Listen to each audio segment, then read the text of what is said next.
హీరోగా కేవలం రెండు చిత్రాలతో పాన్ ఇండియా స్టార్గా అవతరించడం అంటే సామాన్యమైన విషయం కాదు.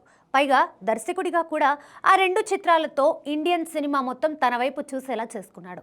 ఆ స్టార్ హీరో ఎవరో కాదు, రిషబ్ శెట్టి. ప్రస్తుతం పాన్ ఇండియా వ్యాప్తంగా కాంతారా చాప్టర్ 1తో తన రికార్డుల వేటని కొనసాగిస్తున్నాడు. బడా హీరోలు సైతం ఆశ్చర్యపోయే రీతిలో కలెక్షన్ల సునామీని సృష్టిస్తున్నాడు. మూవీ చూసిన ప్రతి ఒక్కరూ రిషబ్ శెట్టి పర్ఫార్మెన్స్కి మెస్మరైజ్ అవుతున్నారు. దీంతో సోషల్ మీడియా వేదికగా రిషబ్ శెట్టి గురించి చర్చ నడుస్తోంది. రిషబ్ శెట్టికి ఎలాంటి సినీ బ్యాక్గ్రౌండ్ లేదు. స్వగ్రామం కర్ణాటకలోని కేరడి అనే ఒక మారుమూల గ్రామం. తండ్రి జాతకాలు చెబుతూ ఉండేవాడు. అదే వాళ్ళ జీవనాధారం. ఒక అక్క, అన్నయ్య ఉన్నారు. డిగ్రీ చదువుతున్న సమయంలోనే సినిమాల మీద ఆసక్తిని పెంచుకున్నాడు. మరోవైపు కుటుంబ పోషణ కోసం వాటర్ క్యాన్స్ సప్లై చేయడంతో పాటు ఆటో నడిపేవాడు. హోటల్స్లో కూడా పనిచేశాడు.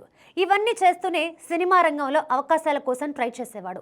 అలా 2008లో సినీ రంగ ప్రవేశం చేసి clap boy, spot boy, assistant డైరెక్టర్గా కొన్ని చిత్రాలకి పనిచేశాడు. ఆ సమయంలోనే హీరోగా ప్రయత్నిస్తున్న రక్షిత్ శెట్టితో పరిచయం ఏర్పడింది. ఇద్దరూ మంచి స్నేహితులుగా మారారు. ఇలా కొన్నేళ్ల తర్వాత 2012లో రక్షిత్ శెట్టి ప్రధాన పాత్రలో వచ్చిన తుగ్లక్ అనే మూవీలో చిన్న క్యారెక్టర్ని పోషించాడు. 2016లో రిక్కీ అనే చిత్రంతో దర్శకుడిగా మారాడు.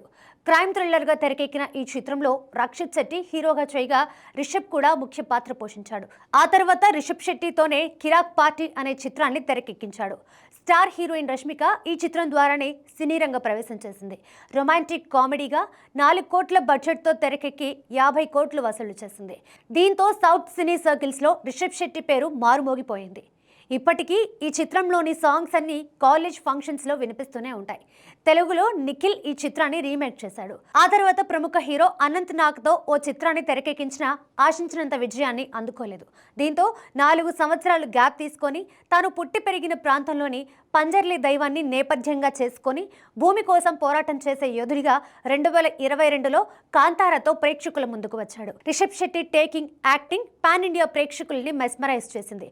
16 కోట్ల రూపాయలతో తెరకెక్కి 400 కోట్ల దాకా వసూలు చేసింది. ఇప్పుడు కాంతారా చాప్టర్ 1తో ఫస్ట్ వీక్ పూర్తి కాకుండానే 325 కోట్ల కలెక్షన్స్ని రాబట్టాడు. దీంతో రిషబ్ శెట్టి సృష్టిస్తున్న కలెక్షన్ల సునామీకి పాన్ ఇండియా ట్రేడ్ వర్గాలు షాక్ అవుతున్నాయి.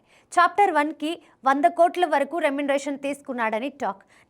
నిర్మాతగాను పలు చిత్రాలు నిర్మించిన రిషబ్ శెట్టి ప్రస్తుతం ఖరీదైన ఆడి కార్లు తిరుగుతున్నాడు.